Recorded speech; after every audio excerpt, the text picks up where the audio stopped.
As we come to this week, the week of Christmas, I continually hear, either in person or through social media, put Christ back in Christmas.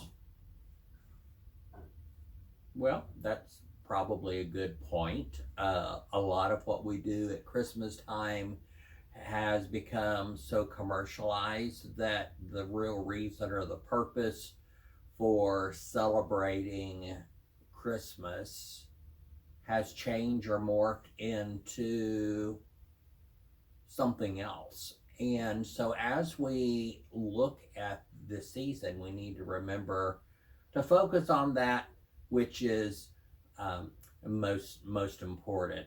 Uh, I'm writing something in a couple of weeks for the church newsletter, and um, I find myself focused on a parallel kind of conversation here where, whether we are a little sidetracked in the focus of what Christmas really is or really should be. Um, and let me kind of tie in these two together by thinking about home. This is my home. This is my home office. It's a little loud today because they're finishing up the new fence out here. So we're hearing pound, pound, pound. They were supposed to be finished yesterday, but okay. And so this is my home. This is not the only house I've ever lived in. Um, I have lived in this home longer than any other home that I've ever lived in my entire life. So I've lived here longer than anywhere else that I've ever lived. I'm getting kind of itchy feet a little bit, thinking about, oh, maybe it's time to move. But I think I'm probably set here for the duration at this point. But this is my home because of me. This is not my home because of this building or this desk, the things I've hung on the wall, my personal belongings, whether it's my books or family pictures, or that little music box there sitting on that table was my mother's when she was a little girl. She was going to throw it out, so I thought, oh no, don't throw that away. I don't know why. That means my kids can throw it away years from now, but things there up there. There's the chess set my dad had when he was in junior high school, and he made the box in wood shop class that it's in. So there's lots of things in here that may help this be my home, but this is my home not because even of those things that may enhance my home, but this is my home because of me. I am here. I live here. I've recently had some conversations with some people about a church building, and it's kind of the same thing. We we have gotten a little sidetracked thinking that, oh, I'm going to church, and well, what church do you go to? Things like that, and really, we come up with a title of a congregation and an address and a building. And while we do call the church house the church, that's really not the church. The church is about the people. There's a little poem uh, uh, we used to do as kids. Here's the church, here's the steeple, although all churches don't have steeples anymore. Open it up. But where are the people? And then they did this. Here's the church, here's the steeple, open it up, and there's all the people. Okay, so the church is not the building and the steeple and an empty room. The church is about the people. Just like this is my home. Why is this my home? Because I am here. Same with the church. Why is a church a church? It's about the people that are there. It's about the people that are choosing to follow the life and lessons of Jesus, or that's what it's supposed to be. It's not about the building. It's on this podcast at some point as we get through the year, we are going to have a week where the conversation is going to be about the building, the mega church concept, things like that, and refocusing back on the roots of what the church is supposed to be. I'm having a parallel conversation with you. This is my home. Why is it my home? Because of me. I am here. This is my home. I can make my home other places, and I have. I've lived in multiple states. I was born in Texas, but I moved very quickly as a baby to California. Then I moved to the island of Guam. While Guam is a U.S. territory, it's like living in another country in many ways, and in many ways not. And from Guam, I moved to Jacksonville, Florida. So I lived in Florida. From Florida, I moved to New Jersey. And then when I was a wee lad, we moved to Scotland, where I lived for 2.5 years. And from there, I moved to Brunswick, Georgia. And then I moved to Fallon, Nevada. And then from Fallon, Nevada, I moved back to Guam for 3 more years there. And that's where I went to junior high school and started high school in Guam. And then my dad went into full-time ministry in the Church of the Nazarene, and we landed back in Texas. So even though I was born in Texas, I did not return to Texas after being a baby till 1979. And so I've been in Texas, but I've lived in multiple cities in Texas. I've been in the Houston area now for going on 34 years. Before that, I lived in Weslaco, Texas for 5 years. Part of me would like to move back to Weslaco, Texas, but that's probably not going to happen. I lived in the East Texas area in Mineola, Hughes Springs, Tyler, Crockett, Nacogdoches. Are those the only towns I've lived in Texas? Well, Corpus Christi and Weslaco as well. So I've lived in lots of places. I've had homes in lots of places. I've had multiple homes here in Houston. In fact, I live in the Galleria area, zip code 77057. I've had 3 homes in this zip code. I've had 3 homes that are less than a mile apart from each other. So I've had multiple homes. Each one has been my home, not because of the structure or the building, or even whether I rented the home or if I purchased the home or I owned the house outright and not having to be accountable to anyone like I am here.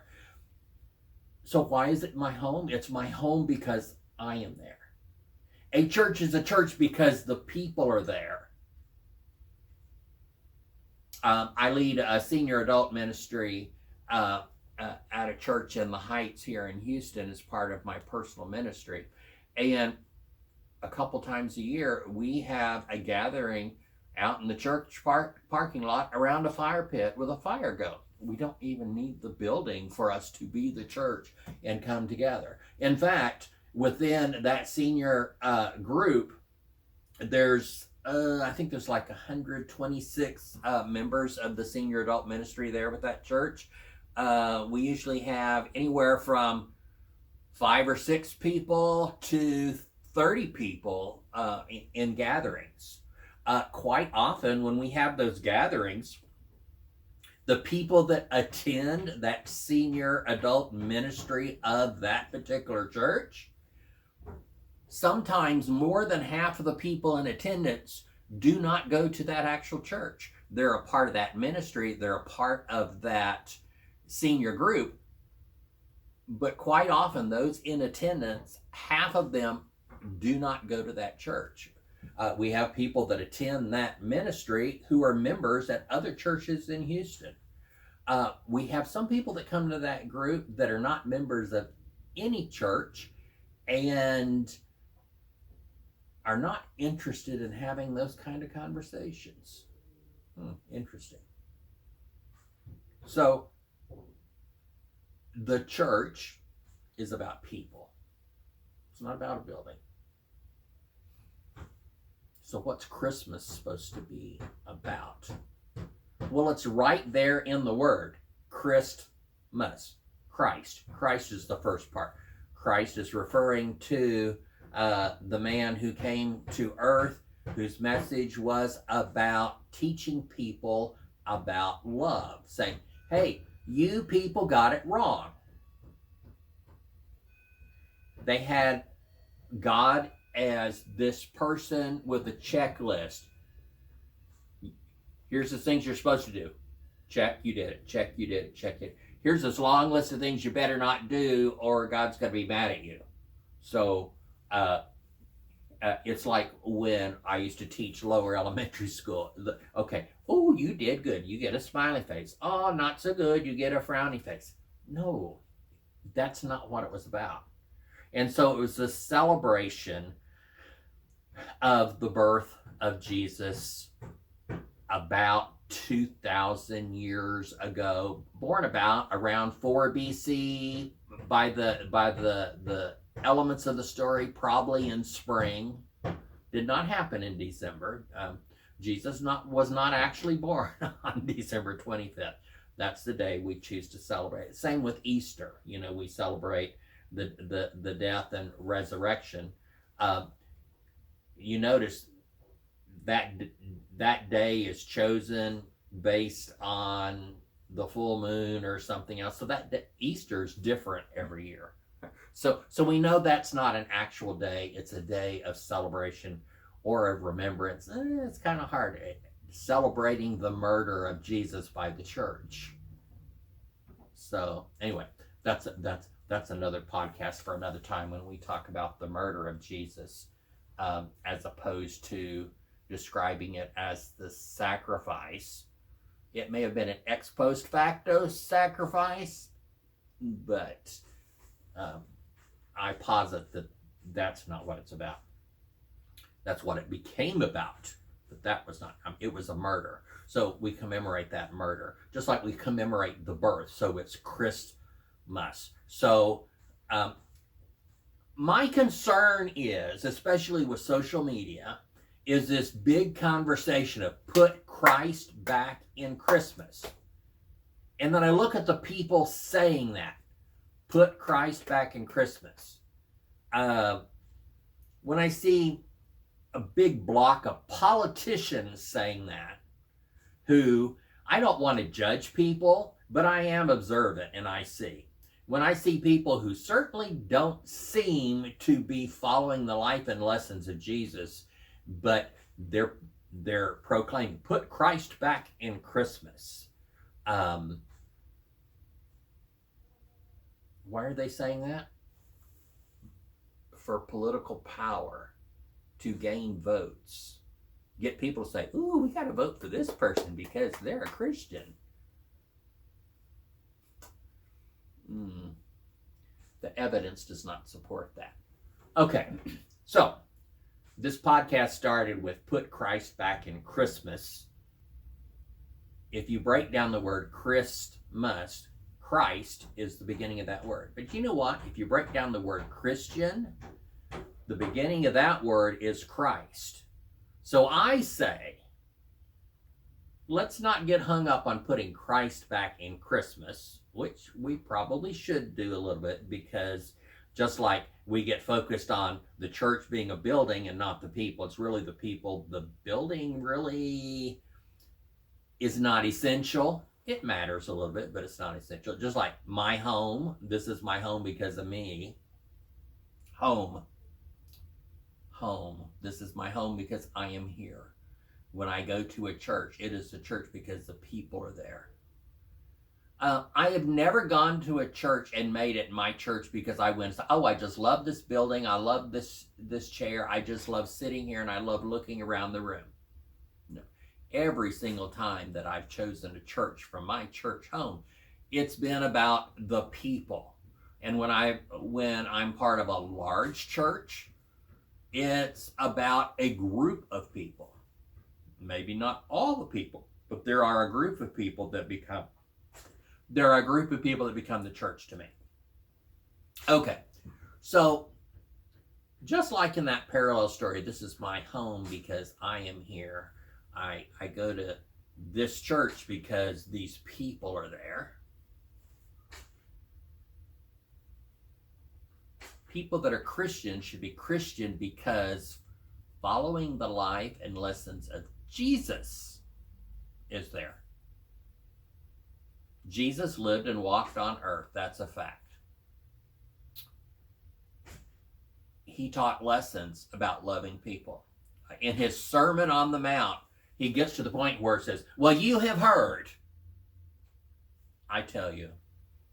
And in that he says, well, you have heard. That's when he stated some law, some rule that they had to follow. And if they didn't follow it, somebody be coming there, shame, shame, shame on you. You can't come to church now for 30 days because you broke this rule.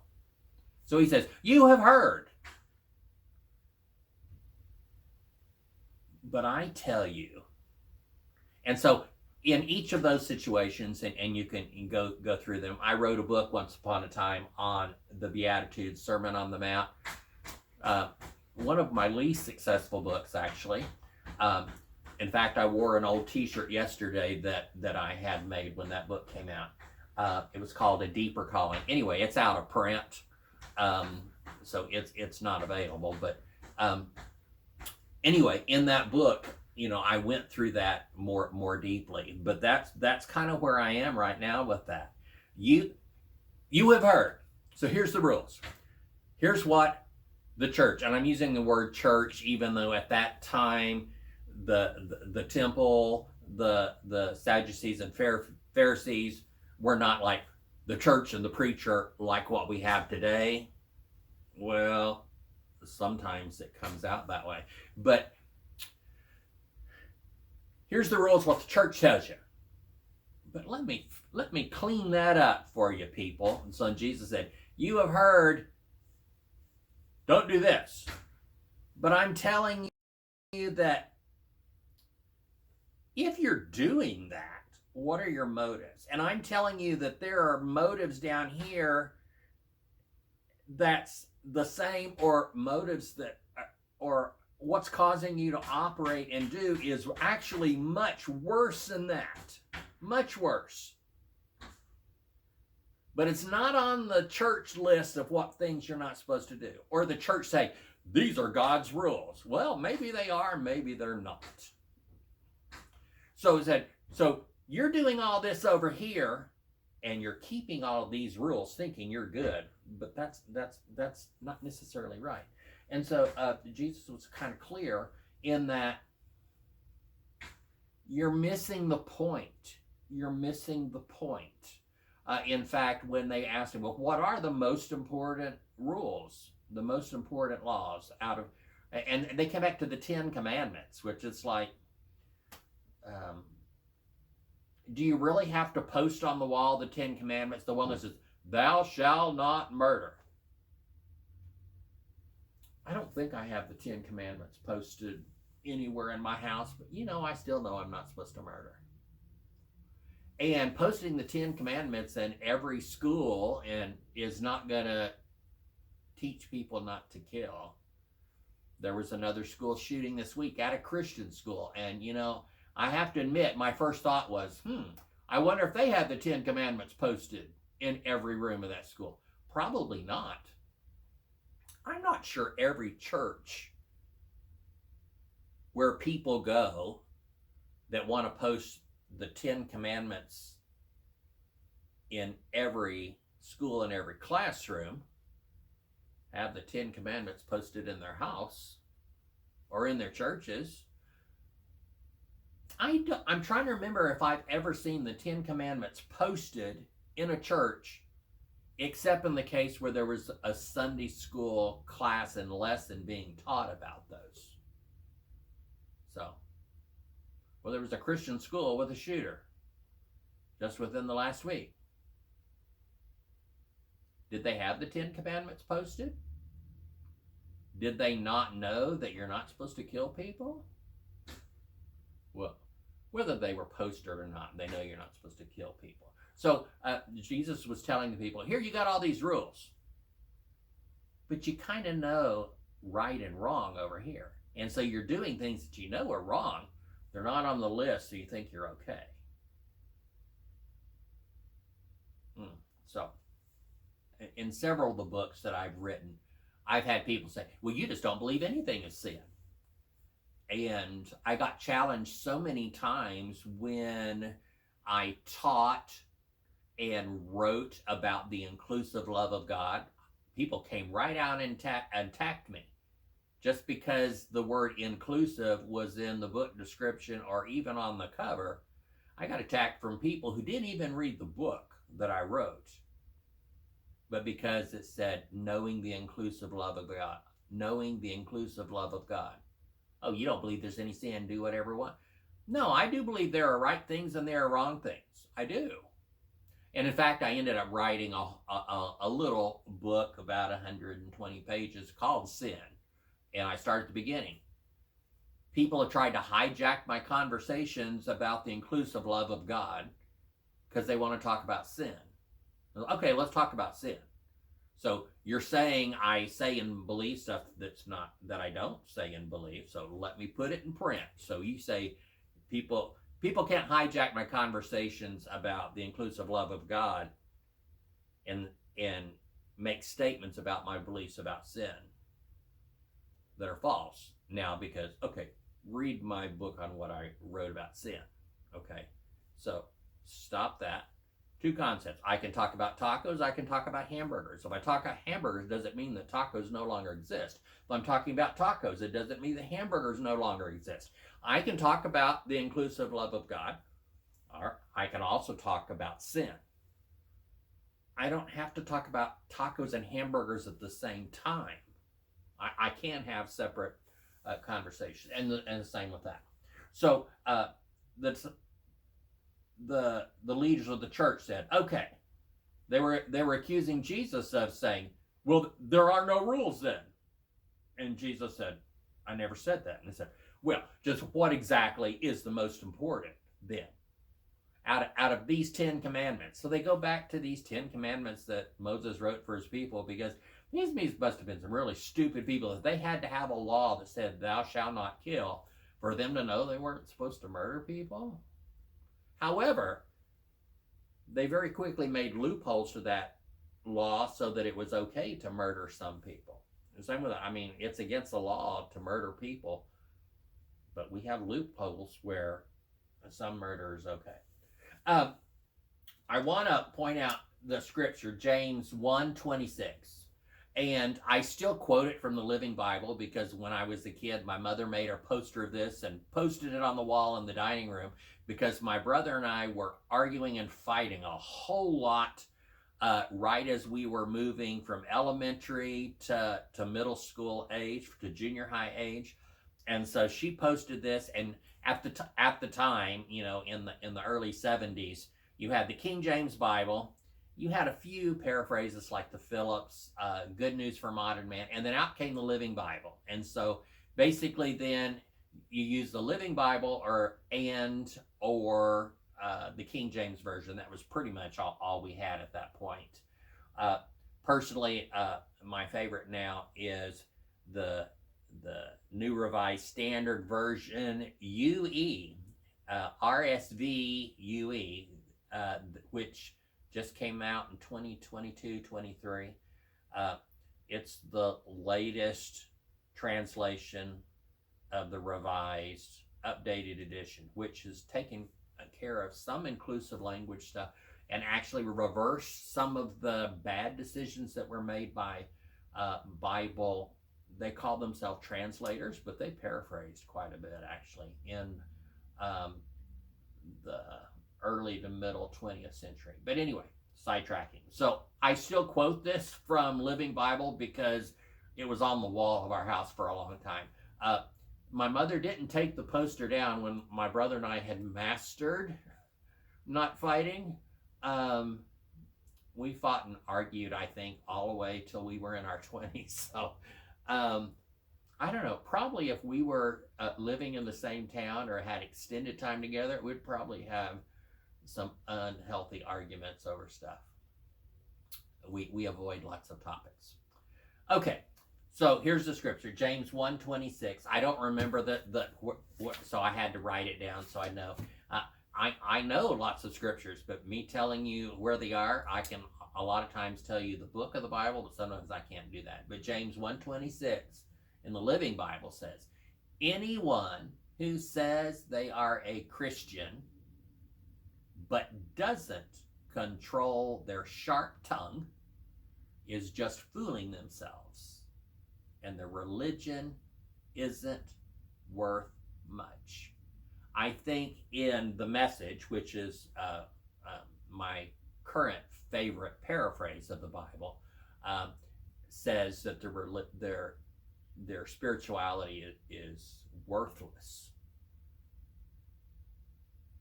If we look at the way Jesus answered the question of the Pharisees, well, do you not believe in any rules? So which one of these 10 commandments are you going to say we should follow? And Jesus responded very simply, well, you have to love the Lord your God with all your heart, soul, strength, mind, talents, time, energies, focuses. Actually, that foci is the plural focus in your foci or your areas of focus. And kind of the proof that you actually do love God is you love all people as yourself, which implies you're supposed to love yourself. So teaching people to hate on themselves is antithetical to the ministry and the words of Jesus. So Jesus does expect that we're supposed to love people. And anyone who doesn't is just fooling themselves, and their religion is worthless. So, put Christ back in Christmas. No, that's not the message. The message is put Christ back in Christian. Christians should be people acting like Christ, loving all people, showing love to them. You got beef with someone, that's not your job. You love everybody and let God sort it out later. You don't have to sort it out. That's not your job. That's not what you're supposed to do. Don't waste any of your time trying to sort people out. We are not here to sort people out. We're not here to tell people, you're good, you're bad, you can't be here. I'll make sure you have enough food for your family, but you, I don't even know how you got here. Can you prove you're supposed to be here? No, then I don't have to be nice to you. That is not following the life and lessons of Jesus. In fact, I want to read a devotional I wrote about James 1:26, and it's on page 420 of my book, Deep and Wide, Knowing God's Inclusive Love. This is the second edition, and this is the devotional for September 15th. I know this podcast is for Christmas week, but I'm reading from page 420. If anyone considers themselves religious and yet does not keep a tight rein on their tongue, they deceive themselves and their religion is worthless. James 1:26. When my brother and I were middle school age, we argued a lot. Our mother used a large poster board and marker to scribe James 1:26 from the Living Bible and posted it on the wall between the living room and dining room. To this day, I can quote it perfectly, and I am sure my younger brother can too. The words that people use towards others are more dangerous than weapons of war. Racism, sexism, and all the isms are fueled by words that are spoken that hurt others. When we are not careful in what we say to others, we can cause irreparable harm. Many of the agnostics and atheists in the world today doubt and disbelieve because of the words spoken by those who claim to be a Christian. When we use our words carelessly, we invalidate any religion we claim to have. The world judges us by the way we treat others. You cannot be a real Christian and speak unjustly or act unjustly to anyone. And I would further say, you cannot be a real Christian and support politicians who speak unjustly or act unjustly to anyone. Thank you for watching this podcast. If you want to see more content like this, please hit like and subscribe to this podcast. During 2025, there will be updates once a week. There will also be 66 podcasts focusing on the Bible itself. Thank you for watching.